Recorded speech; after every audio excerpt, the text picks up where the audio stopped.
Tak ahoj, vítajte na kanáli For Rogue and Fun a v dnešnom videu sa pozrieme na porovnávačku týchto dvoch rázových úťahovákov 226 N versus 180 N, brushless versus štvorpolový motor. Takže poďme na to, otestujeme si ich.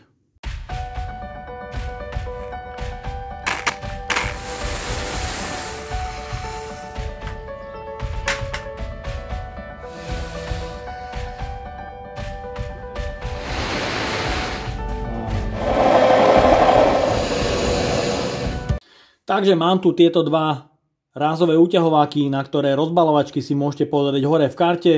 No a čo to o nich? Parkside Performance používa moderný brushless motor a jeho maximálna sila je 226 Nm a cena 50 €, kdežto zelená verzia je tu klasický štvorpolový motor s maximálnou silou 180 Nm a jeho cena je 40 €. Takže môžete vidieť, je to 19 cm u zeleného modelu. No a tu u Performance je to 16 cm. Takže zelený model 60 mm.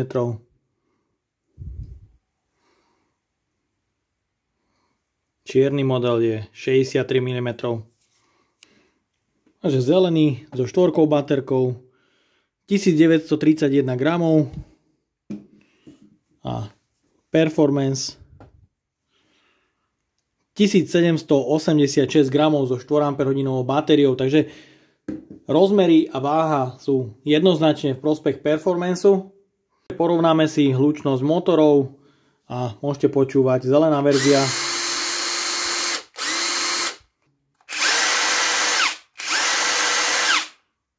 Samozrejme na najvyššej rýchlosti tá hlučnosť je vyššia. Najväčším rozdielom je, že tento zelený rázový úťahovák funguje stále na maximálny výkon, nemá nejakú reguláciu výkonu. No a tento model Performance má 3 rýchlosti a vlastne 3 sily odstupňované od 120 až do 226 Nm. Upínanie u obidvoch modelov je rovnaké, nelíši sa absolútne v ničom, je štandardné pre použitie bitov s rozmerom 6,35 mm a tu je prechodka, ktorú ja používam pre nástavce a je to presne tento typ nástavca. Takže môžete vidieť tu hore je číslo katalógové, takže ak chcete, stojí to 3,30 €, nie je to veľa a myslím, že ide o celkom dobrý výrobok, ale viem, že sú aj lepšie. Upínanie sa potiahnutím uvoľní, bit sa vloží a drží vo vnútri. Parkside Performance to isté. Upínanie rovnako štandardné, potiahnutím sa uvoľní a vyberie alebo namontuje štandardný bit. Tak aj ja tu pre ukážku mám takýto hybridný skrutkovač od Narexu, ktorý má tiež upínanie pre bity s rozmerom 6,35 mm, ale to upínanie je spravené úplne opačne. Takže môžete vidieť, takým potiahnutím do vonkajšej strany sa upínanie odistí a je vtedy možné odoberať alebo vkladať nástavec. Čo si myslím, že je vyriešené o mnoho lepšie ako tým systémom poťahovania. Pretože ak budeme vrtať v zvislej polohe, tak len malé potlačenie upínania môže odopnúť koncový nástroj a nástroj vám bude padať stále na zem. No a ak by vás zaujímal tento Narex hybridný skrutkovač, recenziu si môžete pozrieť hore v karte alebo v knižnici na kanáli For Rogue and Fun. Takže odskúšame vrtať na maximálnej sile u obidvoch modelov, priemer 14, 16, 20 a 28 mm.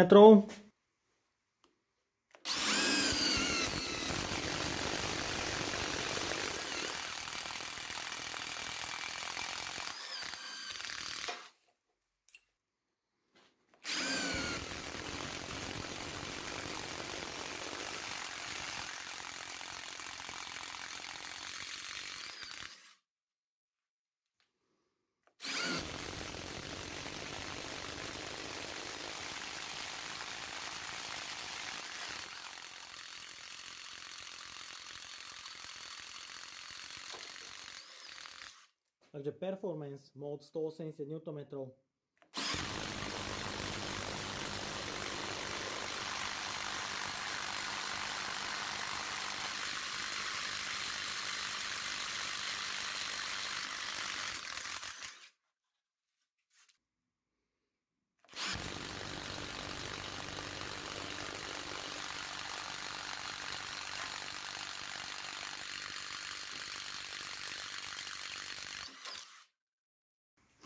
No a aktuálne si vyskúšame najvyšší výkon za použitia malej 2 Ah batérie u obidvoch modelov.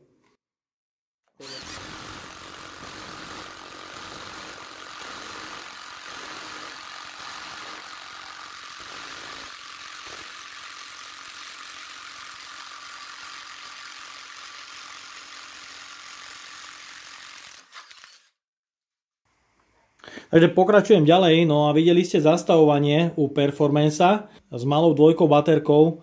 Môžete vidieť, mám to nabité naplno a ten Performance nevládze, zastavuje to.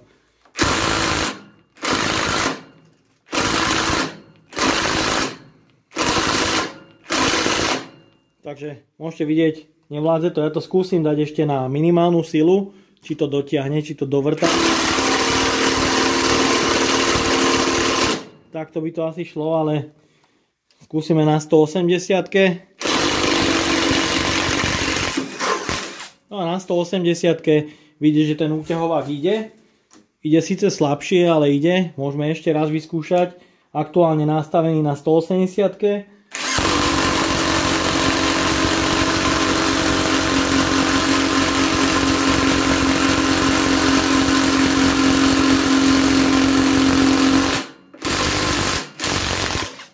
Takže mohli ste vidieť, na 180-ke nezastavuje.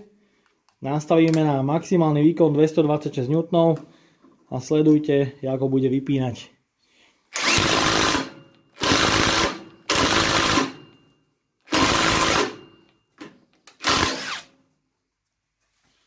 No a ja zmením batériu za 4 a sledujte, ako to pôjde so 4.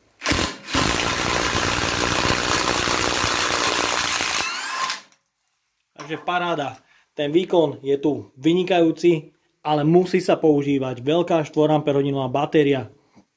Úbytok výkonu som cítil ale aj u tejto zelenej verzie s menšou batériou. Takže ja vám to hodím do screenu side by side, takže sledujte aj zelený úťahovák, 2 baterka versus 4 baterka. Je tam rozdiel.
Takže môžete vidieť, mám tu povolené dve skrutky a dotiahneme si ich presne na moment. Podľa momentového kľúču tam nastavím nejakých 126 Nm.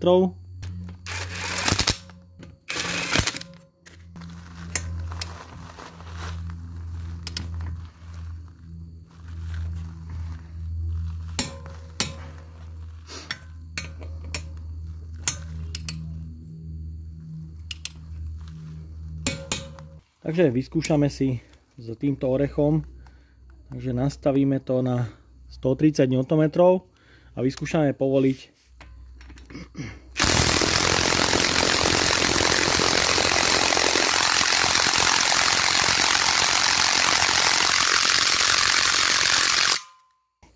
Ja presne to isté vyskúšam teraz aj na tomto zelenom rázovom úťahováku, ktorý má ale 180 Nm, pretože sa mu nedá regulovať sila.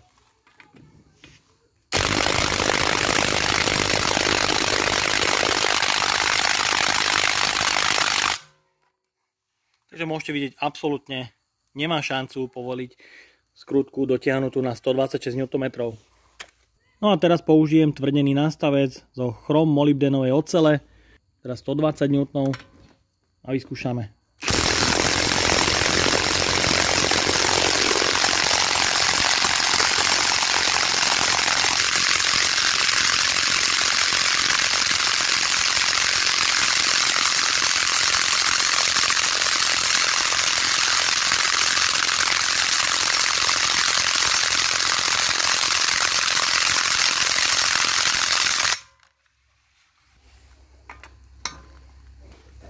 Použijem druhý nástavec rázovému úťahováku.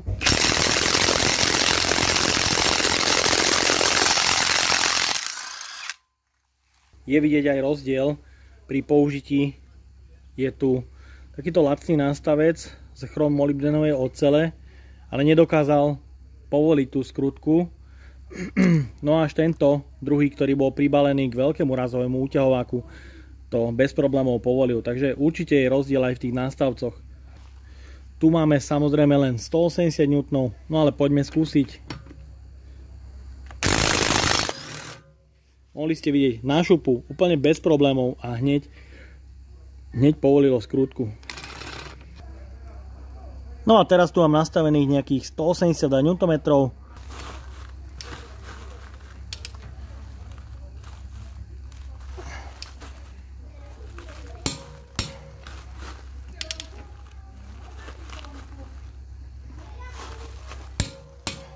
No a keďže tento razový úťahovák má maximálnu silu 180 Nm, vyskúšame povoliť skrutku, na ktorej je 180 Nm.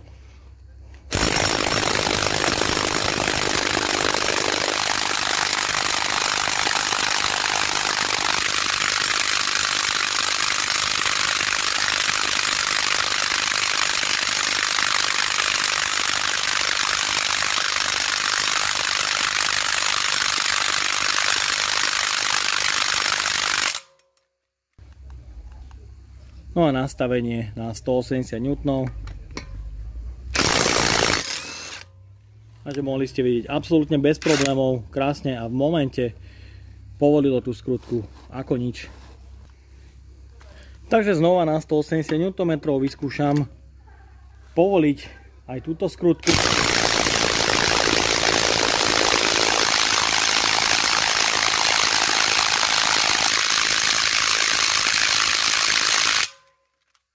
Mohli ste vidieť, s týmto nástavcom znova to nejde.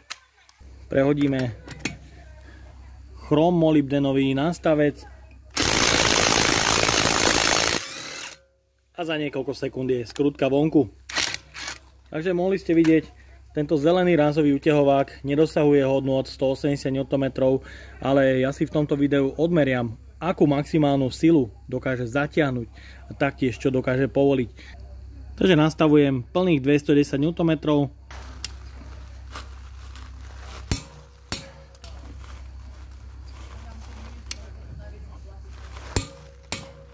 No a nastavujem plnú silu 226 Nm.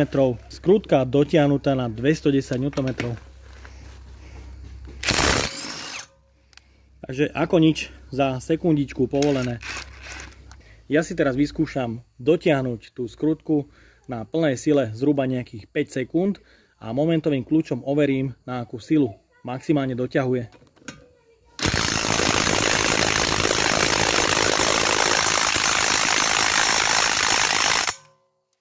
Na momentovom kľúči 196 Nm.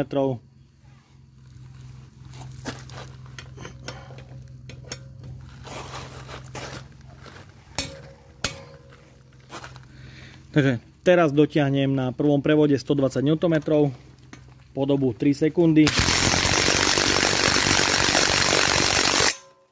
Nastavujem 126 Nm.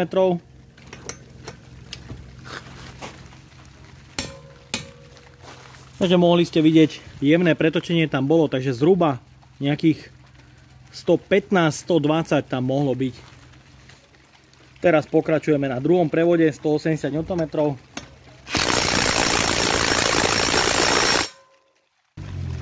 Momentový kľúč nastavený na 182 Nm.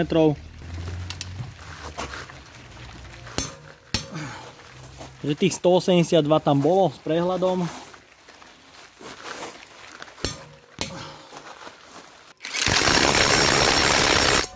No a maximálne nastavenie 210 Nm.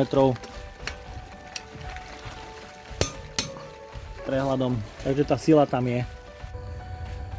Tak dnes ste mohli sledovať súboj týchto dvoch rázových úťahovákov z dielne Parkside. No a samozrejme nám víťazne vyšiel model Performance, pretože je silnejší, je rýchlejší, je menší, je kompaktnejší, je ľahší a proste v každom smere dominuje. Samozrejme rozdiel v cene je len 10 €, ktorý si myslím, že určite stojí za to. A ak sa pozeráte po jednom z týchto rázových úťahovákov, určite vám odporúčam Performance. No a samozrejme vieme, že je momentálne nedostupný, takže je treba si počkať, kým sa naskladnia. Takže odo mňa je to na dnes všetko. Ak sa vám video páčilo, dajte like, potvrďte odber a zvonček, aby vám už neušlo ďalšie video. Ahoj!